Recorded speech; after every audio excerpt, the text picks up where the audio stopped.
Ons is baie trots op hom. Dit is vir ons definitief die mees exciting racing is al die kinders, nie net hy nie, maar dit maar my bloed so vir ons is dit maar ons toppunt wanneer hy goed presteer, maak nie saak wat hulle in deelneem nie.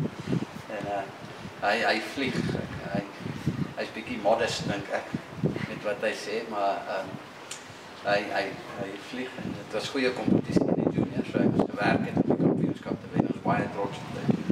En hy het goeie dissipline. Kyk na sy boot as hy afkom van die water af, moet hy seker maak sy boot is vol petrol reg vir die volgende races. Skoon altyd. Ek raak nog 'n bietjie kwaai as die boot nie skoon is nie.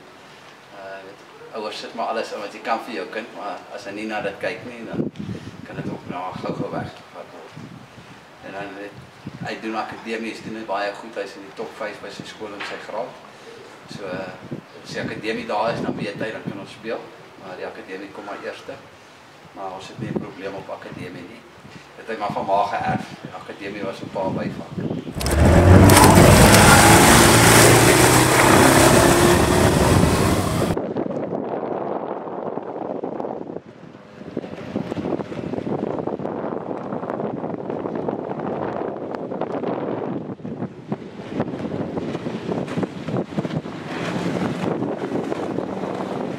Ek het nou gewoond geraak om op die rommelbaan